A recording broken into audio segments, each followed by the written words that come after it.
नमस्कार, जनवार्तामध्ये आपल्या सर्वांचं स्वागत। सर्वप्रथम पाहूया ठळक बातम्या।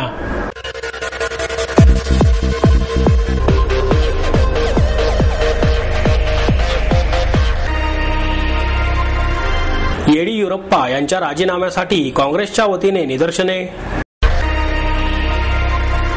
पंजाब नॅशनल बँकेच्या महाराष्ट्रातील पहिल्या ई लॉबीचे पुणे कॅम्प येथे उद्घाटन। महाराष्ट्र साहित्य कला प्रसारिणी सभेच्या वतीने पुरस्कार प्रदान सोहळ्याचे आयोजन। पूना गाडगीळ आणि कंपनी प्रायोजित बुद्धिबळ स्पर्धेत ग्रँडमास्टर विश्वनाथन आनंद 50 बुद्धिबळपटूंबरोबर खेळणार। आणि कलाकारांनी संगीतातील रागांवर प्रेम करायला शिकावे, डॉक्टर अलका मारुलकर यांची अपेक्षा। कर्नाटकचे मुख्यमंत्री येडियुरप्पा यांच्या राजीनाम्यासाठी काँग्रेसच्या वतीने निदर्शने करण्यात आली।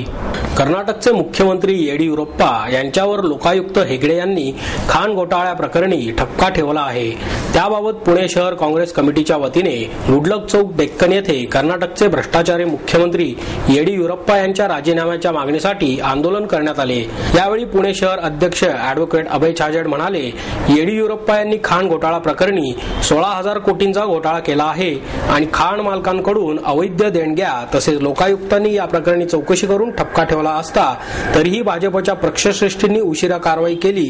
या सर्व प्रकरणी गैरकृत्याची चौकशी व्हावी आणि त्यांनी त्वरित राजीनामा द्यावा। यावेळी दीपक मानकर, शहर सुधारणा समिती अध्यक्ष अरुण ढिमढिमे, महाराष्ट्र प्रदेश महिला काँग्रेस अध्यक्षा कमल व्यवहारे यांनी मार्गदर्शन केले। यावेळी उपमहापौर ॲडव्होकेट प्रसन्न जगताप, विरोधी पक्षनेते आबा बागुल, प्रदेश उपाध्यक्ष शांतीलाल सुरतवाला, प्रदेश चिटणीस संजय बालगुडे, महिला अध्यक्षा स्नेहल पाडळे, विद्यार्थी संघटनेचे अतुल मस्के, नगरसेवक अरविंद शिंदे, लक्ष्मण आरडे, मंगला मंत्री, त्याचप्रमाणे मोठ्या संख्येने कार्यकर्ते उपस्थित होते। यावेळी चले जाव भाजपचा धिक्कार असो, भ्रष्टाचाराला पाठीशी घालणाऱ्यांचा तीव्र निषेध असो अशा घोषणाही देण्यात आल्या। याच पार्श्वभूमीवर येडियुरप्पा यांनी भाजपच्या संसदीय मंडळाच्या आदेशानंतर राजीनामा दिला। समर्थकांच्या बैठकीनंतर त्यांनी भाजपचे अध्यक्ष नितीन गडकरी यांच्याकडे राजीनामा पाठवून दिला। येडियुरप्पा यांनी गडकरी यांना पाठवलेल्या राजीनाम्यात राज्यातील आपल्या भवितव्याचे संरक्षण केले जावे असे स्पष्ट केले आहे।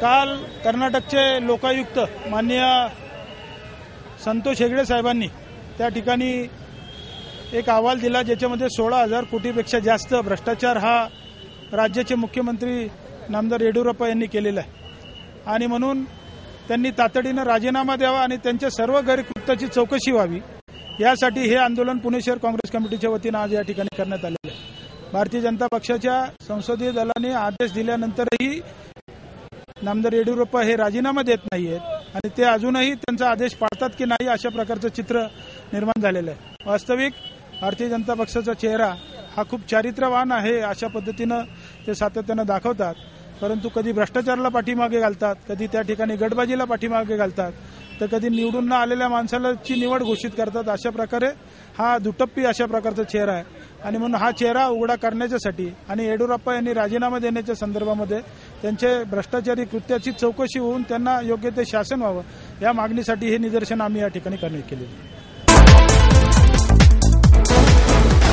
पंजाब नॅशनल बँकेच्या महाराष्ट्रातील पहिल्या ई लॉबीचे पुणे कॅम्प येथे उद्घाटन करण्यात आले। पंजाब नॅशनल बँकेच्या महाराष्ट्रातील पहिल्या अत्याधुनिक ई लॉबीचे तसेच हाय नेटवर्थ इंडिव्हिज्युअल लाऊंजचे उद्घाटन दिनांक 29 जुलै रोजी बँकेचे कार्यपालक निदेशक श्री राकेश सेठी यांच्या हस्ते करण्यात आले। याचवेळी बँकेच्या नव्यानेच नूतनीकरण करण्यात आलेल्या कॅम्प शाखेचे आणि पुणे मंडल कार्यालयाचेही उद्घाटन करण्यात आले। या आधुनिक सेवा सुविधांनी परिपूर्ण असलेल्या ई लॉबीचे उद्दिष्ट सांगताना सेठी म्हणाले की या ई लॉबीमुळे ग्राहकांची बँकेतील अनेक कामे शाखेत न जाताही पूर्ण होतील। त्याचप्रमाणे ग्राहकांना स्वतः कामे करता यावीत यासाठी एक पर्यायी मार्ग सुद्धा उपलब्ध होईल। या ई लॉबीमुळे ग्राहकांना बँकेची सेवा आठवड्यातील 7ही दिवस 24 तास उपलब्ध असेल। या लॉबीमध्ये एटीएम, चेक डिपॉझिट मशीन, स्वयंसेवा पासबुक आणि इंटरनेट बँकिंग या सुविधा उपलब्ध असतील असेही सेठी यांनी नमूद केले। पुढे बँकेच्या प्रगतीविषयी माहिती देताना सेठी म्हणाले, 30 जून 2011 रोजी संपलेल्या तिमाहीत बँकेला 1,105 करोड रुपयांचा नफा झाला असून हाच नफा मागील वर्षीच्या म्हणजेच 30 जून 2010च्या तिमाहीत 1068 करोड एवढा होता. त्याचप्रमाणे बँकेची आवक मागील वर्षीच्या तिमाहीत 6863 करोड एवढी होती, ती या वर्षीच्या तिमाहीत वाढून 9398 करोड पर्यंत पोहोचली आहे, असेही यावेळी त्यांनी सांगितले. या समारंभाच्या वेळी पुणे मंडल प्रमुख श्री S.K. बहल, सहाय्यक महाप्रबंधक श्री H.K. पारिक यांच्यासह अन्य पदाधिकारी, कर्मचारी आणि ग्राहक मोठ्या संख्येने उपस्थित होते. सेवा ई लॉबी शुरू की है, जिसका फायदा ये होगा कि 24 घंटे में कभी भी आप उसके अंदर जाके बिना किसी के मदद के अपने आप कैश जमा कर सकते हैं, कोई आपका क्लियरिंग का चेक जमा कर सकते हैं, आप अपनी पासबुक प्रिंटिंग करवा सकते हैं और आप इंटरनेट बैंकिंग की सुविधा को अवेल कर सकते हैं. फ्यूचर प्लान्स पूना के लिए अगले 3 महीने में हम 2 नई ब्रांचेस शुरू करेंगे. चैलेंजेस यही है कि आपका डिमांड कंटिन्यू रखें, ग्रोथ कंटिन्यू रखें. आज हमारा एल्को मीट कर रहा है, बेस रेट शायद बढ़े, तो आज वो पता चल जाएगा शाम तक एल्को की मीटिंग के बाद कि बेस रेट अगर बढ़ेगा. बेस रेट बढ़ने से 2 ये चीजें होती है, एक तो डिमांड कम होती है, दूसरी एनपीएस बढ़ते हैं, क्योंकि कई प्रोजेक्ट्स ऐसे होते हैं जो इंक्रीज्ड इंटरेस्ट रेट की वजह से वायबल होना बंद हो जाते हैं. तो ये 2 मेजर चैलेंजेस होंगे. यही है दोनों जो हमने आपको बताया कि ग्रोथ कंटिन्यू हो पाएगी या नहीं, जो 24 से 25% की हो रही थी, और जो हमारे एनपीएस 2% के अंदर थे अभी तक, वो 2% के अंदर रहेंगे या नहीं. ये 2 चैलेंजेस. महाराष्ट्र साहित्य कला प्रसारिणी सभेच्या वतीने पुरस्कार सोहळ्याचे आयोजन करण्यात आले. यावेळी प्रमुख पाहुणे म्हणून महाराष्ट्र साहित्य परिषदेचे कार्यवाह प्राध्यापक मिलिंद जोशी, नरेंद्र व्यवहारे, पत्रकार मधुकर भावे, उद्धव कानडे, सचिन इटकर, मसापचे अध्यक्ष प्राध्यापक द मा मिराजदार आदी मान्यवर उपस्थित होते. या प्रसंगी ज्येष्ठ समीक्षक डॉक्टर द बी कुलकर्णी यांना डॉक्टर निर्मल कुमार फडकुले साहित्य पुरस्कार, ज्येष्ठ साहित्यिक प्राध्यापक द ता भोसले यांना लोकहितवादी पुरस्कार, तर ज्येष्ठ कवयित्री प्रज्ञा पवार यांना स्नेहबंध पुरस्कार देऊन गौरवण्यात आले. साहित्य संमेलनाच्या निवडणुका आणि राजकीय निवडणुका यात फारसा फरक राहिलेला नाही. चांगला साहित्यिक पराभूत होतोच, अशी खंत प्राध्यापक द मा मिराजदार यांनी यावेळी व्यक्त केली. पुरस्कार मिळणे हे वाङ्मयीन मूल्यमापन होऊ शकत नाही, असे सांगून डॉक्टर द बी कुलकर्णी म्हणाले, पुरस्कार म्हणजे समाजाने साहित्यिकाचा केलेला जाहीर सन्मान आहे. मात्र एखाद्या साहित्य कृतीचा गौरव झाला नाही याचा अर्थ त्या साहित्य कृतीचा दर्जा कमी होत नाही. विद्यार्थ्यांचे जीवन समृद्ध आणि उन्नत करण्यासाठी शिक्षकांचे महत्त्वपूर्ण योगदान असते. तसेच संस्कार डॉक्टर फडकुलेंनी माझ्यावर केले आहेत, अशी कृतज्ञता प्राध्यापक भोसले यांनी व्यक्त केली. प्राध्यापक मिलिंद जोशी, मधुकर भावे यांनी विचार व्यक्त केले. मृणालिनी कानेटकर यांनी सूत्रसंचालन केले. नरेंद्र व्यवहारे यांनी आभार मानले, तर उद्धव कानडे यांनी प्रास्ताविक केले. पुण्यात पावसाने पुन्हा दमदार हजेरी लावली आहे. गुजरात पासून ते केरळच्या किनारपट्टीलगत कमी दाबाचा पट्टा सक्रिय असून बंगालच्या उपसागरात हवेच्या वरच्या पट्ट्यात कमी दाबाचे क्षेत्र तयार झाले आहे. त्यामुळे येत्या 48 तासात कोकणात मुसळधार तर मध्य महाराष्ट्र आणि मराठवाड्याच्या काही ठिकाणी मध्यम स्वरूपाचा पाऊस पडण्याची शक्यता आहे. मागील काही दिवसांपासून राज्यात पावसाने दडी मारली आहे. त्यामुळे अद्यापही राज्यातील अनेक भागांतील पेरण्या खोळंबलेल्या आहेत. पावसाने जोरदार हजेरी लावली नाही तर हा हंगाम वाया जाण्याची शक्यता वर्तवण्यात येत आहे. अगोदर कोकण वगळता मध्य महाराष्ट्र, विदर्भ आणि मराठवाड्यात सरासरीपेक्षा कमी प्रमाणात पाऊस झाला आहे. त्यातच पुन्हा पावसाने ओढ दिली असल्याचे तज्ज्ञांचे मत आहे. अर्थात अजून वेळ गेली नाही. पुढील काळात पाऊस चांगला पडण्याचीही अपेक्षा त्यांनी व्यक्त केली आहे. पुण्यात गुरुवारी सायंकाळी पावसाचा जोर वाढल्याने रस्त्यांवर पाणी साठले होते. तर आठवडाभर विश्रांती घेतलेल्या पावसाने पुन्हा दमदार हजेरी लावल्याने नागरिकांची तारांबळ उडाली. मागील काही दिवसांपासून शहर आणि परिसरात पावसाने उघडीप दिली होती. दररोज शहर आणि परिसरात काही वेळा ढगाळ वातावरण तर मध्येच कडक ऊन पडत होते. गुरुवारीही असेच वातावरण शहर आणि परिसरात होते. मात्र सायंकाळी पावसाने जोरदार हजेरी लावली. पूना कृष्णा गाडगीळ आणि कंपनी प्रायोजित बुद्धिबळ स्पर्धेत ग्रँडमास्टर विश्वनाथन आनंद 50 बुद्धिबळपटूंशी खेळणार आहे. आंतरराष्ट्रीय मानांकित अखिल भारतीय खुल्या बुद्धिबळ स्पर्धांचे येत्या 1 ते 9 ऑगस्ट दरम्यान आयोजन करण्यात आले आहे. ग्लोबल माइंड स्पोर्ट्स फाउंडेशनचे अध्यक्ष दाजी काका गाडगीळ यांच्या हस्ते या स्पर्धांचे उद्घाटन होणार आहे. ही स्पर्धा डेक्कन जिमखाना येथे होणार असल्याची माहिती ग्लोबल माइंड स्पोर्ट्स फाउंडेशनचे सरचिटणीस आणि भारतीय बुद्धिबळ संघातील माजी खेळाडू जयंत गोखले यांनी पत्रकार परिषदेत दिली. यावेळी पीएनजीचे संस्थापक दाजी काका गाडगीळ, सौरभ गाडगीळ आदी उपस्थित होते. या स्पर्धेसाठी खेळाडूंची निवड महिला ग्रँडमास्टर स्वाती घाटे आणि 9 आंतरराष्ट्रीय विजेते बुद्धिबळपटू करणार आहेत.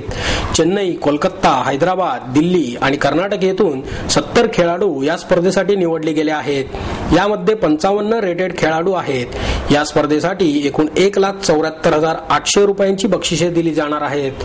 2 ऑगस्ट रोजी हडपसर येथील एमनोर पार्क येथे विश्वनाथन आनंद याच्या हस्ते स्पर्धेचे अनौपचारिक उद्घाटन होईल आणि तिथेच 50 तरुण बुद्धिबळपटूंशी आनंद खेळणार असून खेळाबाबतचे मार्गदर्शनही करणार आहेत. पीएनजीच्या वतीने तयार करण्यात आलेल्या आनंद यांची सही असलेल्या सोन्याच्या बुद्धिबळपटाचा लिलाव करण्यात येणार आहे. ही रक्कम अंध मुलांच्या विकासासाठी दिली जाणार आहे. या स्पर्धेत स्वाती घाटे, अक्षयराज कोरे, हिमांशु शर्मा, विक्रमादित्य कुलकर्णी, सप्तर्षी रॉय, सोमक पलित, एस सत्यप्रज्ञात, अरुण वैद्य, शरद टिळक हे आंतरराष्ट्रीय बुद्धिबळपटू सहभागी होणार आहेत. यावेळी ग्लोबल माइंड स्पोर्ट्स फाउंडेशनचे उपाध्यक्ष आणि बुद्धिबळ प्रेमी सौरभ गाडगीळ म्हणाले, या खेळाचे व्यक्तिमत्व विकासात अगणित फायदे होतात. आताची मुले खूपच अस्थिर आहेत. यासारख्या खेळांमुळे त्यांची एकाग्रता वाढायला मदत होईल. ते पुढे म्हणाले, पुढच्या वर्षी ही स्पर्धा आम्ही जागतिक स्तरावर घेण्याचा विचार करत आहोत. दाजी काका गाडगीळ यावेळी म्हणाले, माझ्या वडिलांच्या स्मृतीप्रित्यर्थ आम्ही गेली 40 वर्षे बुद्धिबळ स्पर्धा आयोजित करत आहोत. पण ग्लोबल माइंड स्पोर्ट्स फाउंडेशनच्या स्थापनेनंतर याला एक चांगला आधार मिळाला आहे. त्यांनी पुढे ग्लोबल माइंड स्पोर्ट्स फाउंडेशनचे अभिनंदन केले आणि यंदाच्या स्पर्धांसाठी शुभेच्छाही दिल्या. कलाकारांनी संगीतातील रागांवर प्रेम करायला शिकावे अशी अपेक्षा डॉक्टर अलका मारुलकर यांनी व्यक्त केली. हिंदुस्थानी शास्त्रीय संगीताच्या प्रचारार्थ कार्य करणाऱ्या चिंतनात वृद्धी व्हावी म्हणून ललित कला केंद्र पुणे विद्यापीठातील भीमसेन जोशी अध्यासनाच्या सहयोगाने मुक्त संगीत चर्चासत्राचे आयोजन करण्यात आले आहे. चर्चासत्राची सुरुवात डॉक्टर मारुलकर यांनी केली. रागाला सुरांची लांबी रुंदी असते. आकृतिबंधामुळे राग ओळखला जातो. भारतीय संगीतात राग ही संकल्पना अतिशय व्यापक, गहन आणि विविधांगी आहे. राग सादरीकरणाला एक शास्त्रसंगत शिस्त, नियम आणि निश्चित स्वरूप असले तरी प्रत्येक घराण्याला आणि कलाकाराला जसा तो भावतो तसा तो प्रस्तुत होतो, असे डॉक्टर मारुलकर यांनी यावेळी सांगितले. मंजिरी धामणकर यांनी त्यांच्याशी संवाद साधला. उपेंद्र सहस्त्रबुद्धे, संजय करंदीकर, निधी अय्यंगार, शिवानी मारुलकर यांनी यावेळी साथ संगत केली. डीजीपी राज खिल्लानी यांनी पोलीस खात्यातील पदाचा आणि अधिकाराचा गैरवापर करून 2 लाख रुपयांची रक्कम हडप केली आहे, असा आरोप नारायण तरवडे यांनी पत्रकार परिषदेत केला. 2 लाख रुपये रकमेचा चेक जीवे मारण्याची धमकी देऊन तसेच संपूर्ण धंदा बंद करणार आणि आयुष्यातून उठवणार असा मानसिक आणि शारीरिक त्रास देऊन खिल्लानी यांनी घेतला आहे. राज खिल्लानी यांनी त्यांच्या जागेतून मुरुम काढला सांगून मला आणि अतुल शंकर तरवडे याला जानेवारी-फेब्रुवारी महिन्यात पुणे येथील खडकी रेल्वे पोलीस ऑफिस येथे अनधिकृतरित्या डांबून ठेवले. सदर ठिकाणी शिवीगाळ, दमदाटी आणि बळजबरी देखील केली, अशी माहिती पत्रकार परिषदेत नारायण तरवडे यांनी दिली. वरिष्ठ पोलीस ऑफिसर प्रधान पीआय रोकडे, पीएसआय कुलकर्णी यांनी 2 लाख रुपयांचा चेक घेतला. सदर चेकवरील रक्कम राज खिल्लानी यांच्या नावे जमा आहे. तसेच आमच्याकडून रुपये 25 लाख खंडणी सदर अधिकारी खिल्लानी यांच्या आदेशाने रक्कम मागत आहेत. खिल्लानी यांनी आपल्या पदाच्या आणि अधिकाराच्या जोरावर नियमबाह्यरित्या आमच्याकडून गैरमार्गाने 2 लाख रुपये रक्कम हडप केल्याचा आरोप तरवडे यांनी केला. या प्रकरणात पोलीस अधिकारी आणि कर्मचारी शासकीय मदत करत आहेत. ही बाब अत्यंत बेजबाबदाराची असून ती लाजिरवाणीही आहे. असे अधिकारी समाज आणि देशाच्या दृष्टीने घातक आहेत. म्हणून अशा गंभीर वर्तनाची दखल घेणे जरुरी आहे. त्यामुळे कायद्याचे उघडपणे उल्लंघन आणि पदाचा उघडपणे गैरवापर करणे बंद होईल, असे तरवडे यांनी सांगितले. राज्याचे डीजीपी खिल्लानी, वरिष्ठ पोलीस अधिकारी प्रधान रोकडे, कुलकर्णी, आवारे यांनी आपल्या शासकीय अधिकारांचा आणि पदांचा नियमबाह्यरित्या पैसे उकळण्यासाठी गैरवापर केला. खिल्लानी यांनी घेतलेली रक्कम त्वरित परत करावी, अशी मागणी तरवडे यांनी यावेळी केली.